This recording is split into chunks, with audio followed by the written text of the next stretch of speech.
What is going on, ladies and gentlemen? Welcome back to Auto Auction Rebuilds. Today we got a brand new car to show you. This is I think it's a 2009 Cadillac DTS. That is DeVille Touring Sedan with, of course, a Northstar engine that I picked up for relatively cheap from IAA auctions here in Oklahoma City. Now, I'm doing a bunch of these really cheap, budget-minded cars because I'm trying to show people that there are still affordable cars out there. You just have to find them. Now, I've got a lot of cars out here, guys, and I'm not going to spend the time to talk you through each one of them. If you've been watching the channel for a while, then you've seen every one of these on the channel before. If not, you can go back and watch the videos. But every one of the vehicles that we're walking past right now, I got for a good price. I got for a discount because there was something or some things wrong with all of them. And that includes this really nice 2021 Chevrolet Suburban. All right, every one of these cars was cheap. It was a bargain for a reason. Z28 Camaro, this is one of the newest ones on the channel. This car is awesome. The Escalade, of course, we picked it up in Missouri and it had some issues, but again, we got it cheap, and the best part is we fixed it, and now it's a great, reliable truck that I was able to put thousands of miles on. Same thing with the Miata. We've got another one. This one just showed up today. I didn't even know it was here. Look at this, a cheap pedal car. It's a 2002, is that what this is? 2004 Saturn Vue. Looks like it's been sitting for about 30 years in somebody's field. Flat tires. We're gonna come back to this one. Oh yeah, another day. Oh boy. Oh, I may have outdone myself on this one, guys. Surely this one's going to run and drive just fine, right? Again, guys, you got to take a risk if you want any type of reward. The majority of the cars that I pick up from these auctions, they do have a few minor problems, but they're usually not much to get fixed if you do it yourself. Not too hard to diagnose either, and you save yourself a bunch of money. So to everybody that's always telling me in the comment section, cheap cars don't exist anymore. And they do, because I don't know if you just noticed, all these cars we just walked by, every single one of them I got for a cheap price. Now, this video is about the Cadillac. I got a dealer plate with me because we're finally going to take this thing out for a ride. It's starting to sink into the ground out here. It's taken me a long time with all of these cars to finally get around to doing videos on each and every one of them. But this one, I believe, is a 2009. We're going to double check that here right now. We'll check the VIN plate that's in the door. And that is not what I was looking for. Oh, it's right here. All right, so this is an 8 of 08. So this is actually an 08 then. It's an 08 DeVille. And I got it for $1,175. All right, now I know what you're thinking. That sounds pretty cheap, but take into consideration Northstar, right? Northstar engine, everybody's afraid of it. They're notoriously unreliable. Everybody knows them for failing head gaskets. And if that's not enough, they know transmission problems. And also, if you don't know, you should know the starter resides in the valley of the intake manifold. What a stupid design. Now, here's the thing. If you've ever changed a starter on one of these Northstars, you'll know it's really not that big of a deal. I mean, it's not as easy as just climbing under a normal car and pulling the starter off, but it's not that bad. This car is a clean title, not salvage. We've got a ding. Something happened back here. You know, somebody bumped into something and they patched it up with something. I don't know what they patched this up with, and then they painted over it with like spray paint, and they didn't do a very good job. Basically, what I'm trying to tell you is you need to put a back bumper on it if you want this thing to look really good. It's got a great set of tires. I believe they're Michelin's. Yeah, Michelin tires all the way around, matching set. Interior looks pretty damn good. Smells good too. This is a nice car. That's why I bought it. Most of these cars I buy sight unseen from the auction, but this particular car, we were actually out doing a walk around at Insurance Auto Auctions, and I saw it sitting there, and we stopped, we took a look at it, it ran. If I remember right, I think it had cold air conditioning, and it went forward and backward in gear, and I was like, man, let's do it. So I won it for $1,175. Now here's the downside to that. Okay, yes, I did win it for $1,175. but after fees, it came out to like $2,200. I mean, yeah, that's hard. That's hard. Let's see if it's still got juice. It does. Fired right up. Quiet engine. Service tire monitor system. That came on immediately. I don't even know where the buttons. Here we go, right here. And will it show us fuel economy? Fuel range. Fuel economy, 23.3 miles a gallon. Wow, 23.3 miles a gallon. Air conditioning came on immediately. We got a nice clock. You've got like parking sensors right there in the middle of your dash. You've got OnStar. I mean, this thing's got some pretty good options. This isn't like the premium, whatever they call it, premium or luxury edition. I don't remember. They've got so many different versions of this car, like trim levels. It's missing the nice big digital radio with the navigation screen, but I mean, other than that, this thing's got a lot going for it. Air conditioning is getting cold. Important window works. Less important window also works. So yeah, no check engine light or anything, right? How about that? Well, why don't we take a look under the hood? Let's just make sure nothing's looking fishy or suspicious. Then we can take this thing out for a drive. I mean, it's a little dirty under here. Definitely needs a good cleaning. That's with pretty much any of these cars because they sit out at the auction yard for so long. Even if they were clean, they end up completely dusty and dirty. Listen to this thing purr. Looks like we got a new power steering pump. That looks brand new. And a new power steering line as well. There's the cooling fan that just kicked in. This has got that pearl colored paint. I think that's what it is. It's a real nice pearlescent white. Beautiful, beautiful color. It's dirty, and it does have some minor dings and scratches here and there throughout the car. No hail damage though. And overall, she's in pretty damn good shape, man. This is not bad at all. Let's take a look. How's the headliner? Headliner is in great shape also. Just an overall nice car. But the question is, how does it run and drive? Because it doesn't do us any good to have a nice, relatively clean car with a clean title if it doesn't run and drive like it's supposed to. We also have heated seats, air-conditioned seats. We have easy exit. Do we have memory controls? I don't think we have seat memories, but there's your seat adjustments right there.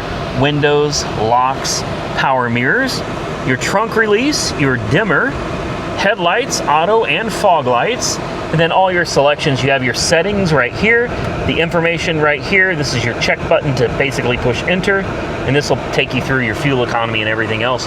And nice radio. I don't know if it has Sirius XM. I don't think it does. I guess you set your clock right there. Climate controls right here, and it looks like it was never smoked in. Take a look at this ashtray. Look at that. You see how beautiful that is? I don't think this car's ever been smoked in. No cigarette lighter. You've got a power adapter, power outlet instead. You've got cup holders down here. Oh, someone left some money. Yeah, they left some money in there. What have we got in here? Nothing. And then I think this lifts up, doesn't it? Oh, it's another console. It's another cubby hole. Hold on, what is this? Oh, masks. Yeah, that takes me back to bad days. That takes me back to bad days. Back in the days of the face mask. We got anything up here? No? Paperwork or no?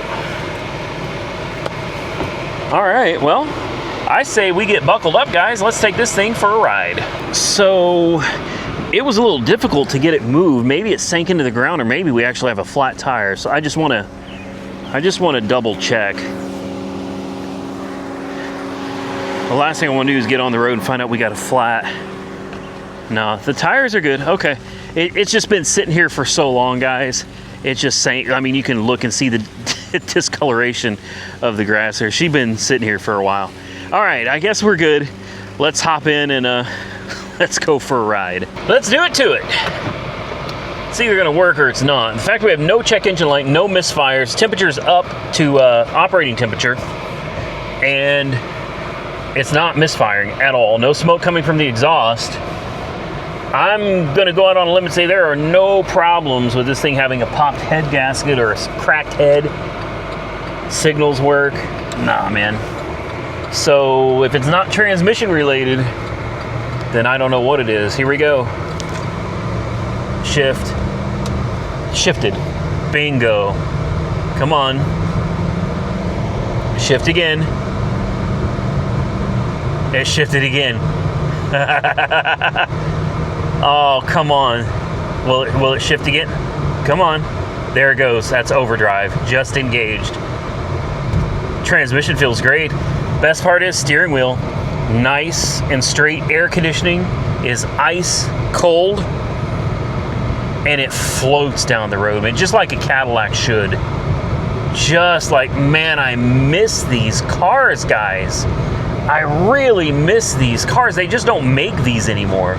Now you've got what, like a CT4, CT5, CT6. Yeah, I guess they do get a little bit bigger, but they don't have a big old V8 under the hood. You know what I mean? It just isn't the same without a V8. Now I know there's the, what is it, a CT, is it a CT4, CT5V Blackwing? I don't keep up with all of this stuff. I know that they do make a supercharged V8 in one of these cars. Used to be the CTSV, and for a while they had an STSV. I just don't think that today they make many of these Cadillacs with V8 engines. It's like a specialty thing now. It's all, let's cram as much tech under the hood as we possibly can.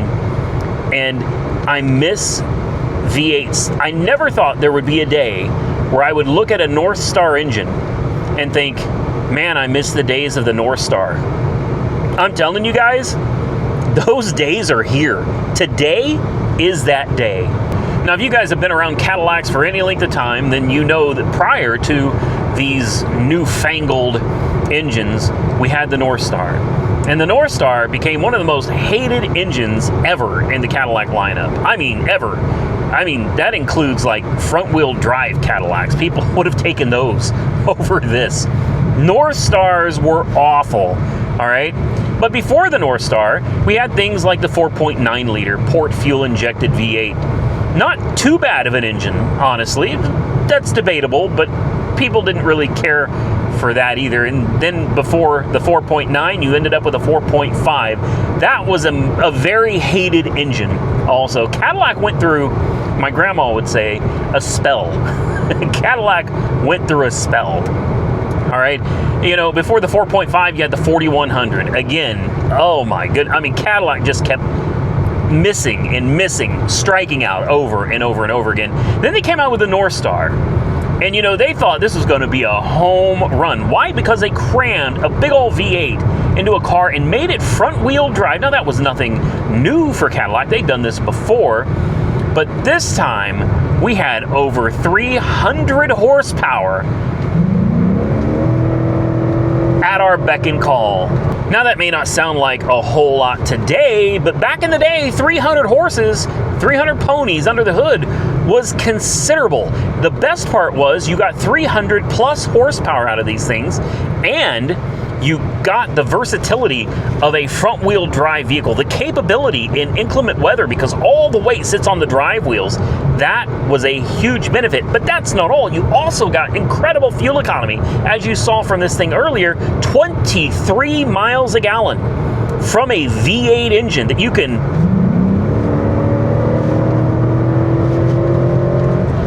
Oh, man. She screams. Now, again, by today's standards, no, this car is not fast, it's not quick, and, you know, it's really not all that impressive. But when you floor it, you hear that V8 engine come to life. You hear the exhaust, you hear it sucking the air through the intake. It sounds menacing. You can't get that out of a V6 or a 4-cylinder. By the way, we're going to hit the brakes now. Smooth as silk. Man, come on. Are you serious? Horrible bumps right here. Normally when I bring cars off the road here, you can hear them clunking, clanking, and making all kinds of horrible noises. We're going over really bad terrain. Car doesn't care. This is what Cadillac used to be. And again, I never thought I'd see the day where I looked at a Northstar and thought to myself, man, I miss these cars. Never, not ever in my life did I think I would sit here and say I miss a Northstar. But here we are. Today's the day. I really do miss the technology of the Northstar. Now, the first batch of them until like 2005, 6, somewhere around there, 5, 6, or 7, you had to really worry about head gaskets. Or realistically, it wasn't the head gaskets. That's what everybody thought it was. It was actually head bolts that corroded and would snap or stretch, and you would end up with a gap in the rear head usually, and you would pour coolant right out the passenger side rear head. That's usually where it came from. You'd have oil and coolant intermix, you'd have overheating conditions, and by the time you were done with it, the car was just blown. And the worst part is, instead of being able to pull the motor out of the top of the car, the traditional way to do it is to drop the entire subframe with the suspension. We're talking brakes, we're talking everything. The cradle, the subframe, transmission, engine, the whole shebang. And you'd have to drag it out from under the car and change it. Now, I did swap a Northstar one time in my life, and I swore I would never do it again. I did it from the top because everybody said it couldn't be done. Let me tell you something. Now that I'm older, I'm not a kid anymore, I should have done it from the bottom. You should have just dropped the cradle and done it that way, because I fought with that thing for hours and hours and hours to get it out, and hours and hours and hours to get the new one back in. Now that we've kind of hammered on it on the highway, we're sitting here idling. I wanted to see if we're going to get any misfires, or if the temperature gauge was going to go up any. It's not. We're going to pop the hood and see if we got any smoke or anything coming out from under the hood, anything that's abnormal. The miles on this, by the way, are 157,688. I'm telling you guys, they don't make a Cadillac like this anymore. Oh man, never in my entire life. I still can't believe I'm saying that about a Northstar Cadillac. Man, when these things came out, I was like, what happened to the real Cadillacs, man? Where did all the real Cadillacs go? Well, 2025, ladies and gentlemen. These are kind of the last of their kind. Big old honking V8 under the hood. Listen to this thing just run perfect. Nice pressure on the cooling system. It's not hot. There's no smoke. That's incredible. Northstars are notorious for leaking oil. Valve cover gaskets. It has that wonderful split oil pan. You know what I mean? It's got an upper and a lower oil pan. Lower oil pan, yeah, you can change that, no problem. Upper? No, that's going to be an engine out job, guys. And it always leaks there. You know why? Because they did not use a gasket. They used silicone. Silicone, yeah. So ultimately, these things will all end up leaking and making a mess in your driveway. Now, it's been parked in the grass for a while. I have not seen any signs of oil leaking onto the ground, and I know what you're thinking. You can't see oil leaking onto the grass. You can, because if you leave it sitting there and it leaks onto the grass, it will kill the grass in that area. I have not seen any signs that the grass was dead. This is a nice car, guys. Like I said, it is a little rough. Let me make sure this thing's not locked. It is a little rough in a couple areas, but mostly I think it just needs a bath. I mean, look at it kind of shimmer in the sun. This thing is filthy. I mean, I don't know how well it comes out on camera, but it's covered in dirt and just nastiness. But you step just a couple feet away from it, and that pearl just shines right through from that beautiful sunset over there. This is a gorgeous car. And again, clean title. Clean title. Now that we've driven it, we've gotten halfway, runs and drives absolutely great, floats down the road like you'd expect a Cadillac to. The only real bad part of the car is the bumper. This bumper is just, oh yeah, bumper's trashed, man. Oh, this little chrome piece. I think the chrome piece may be part of the bumper, hopefully. So when you replace the bumper, you get the new, yeah, it clips in. Yeah. So when you replace the bumper, you replace those chrome pieces too. It's got the parking sensors as well. The only other real damage of notation worth noting are these three little, and then there's another one, tiny little dings and kind of an impression right here. And somebody got the spray paint onto this. There's a little scuff mark down the side here too. It's nothing major. The bumper and this chrome piece will take care of the majority of what makes this car look bad. Even that doesn't look that bad. That doesn't even look that bad, guys. She's a damn good looking car. It is hot out here. Why don't we get back into the air conditioning? And I know I mentioned already, but air conditioned seats. By the way, yes, they work. The air conditioned seats work. Guys, I'm gonna get buckled up. We're gonna take her back home. Normally I do a little donut here, but I ain't going to because it's front wheel drive. A little bit more difficult to do donuts. All these bumps, listen, perfectly quiet.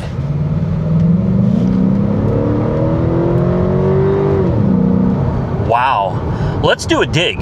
And where's traction control? How do you turn traction control off? Shoot. Hell, I don't know where it is. I should have figured this out before we took off. Isn't there a traction control button somewhere? I see hazard lights. I don't see traction control. Really? You can't turn traction off on this? I guarantee you can. I'm just an idiot and I can't find it. That's all right. Let's just kind of...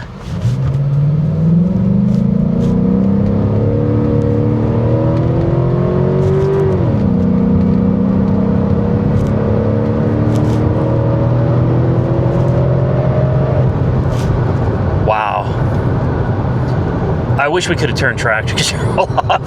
There is nothing like being able to light up the front tires on one of these guys. These things are torquey as heck. Here we go. I was trying to think how to say it without getting anybody upset with me. These things are torque monsters, man.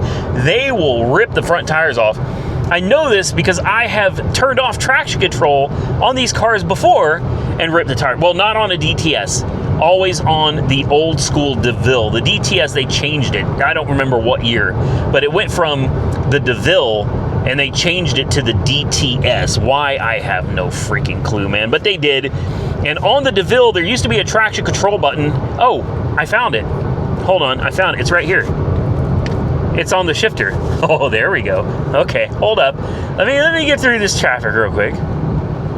Make sure that's not a cop. There we go. I'm not gonna try to squeal the tires, okay? I wanna make it very clear. I'm simply just gonna do a dig with traction control off. That's it, all right? You ready? Let's preload it a little bit. Let's get her up there to...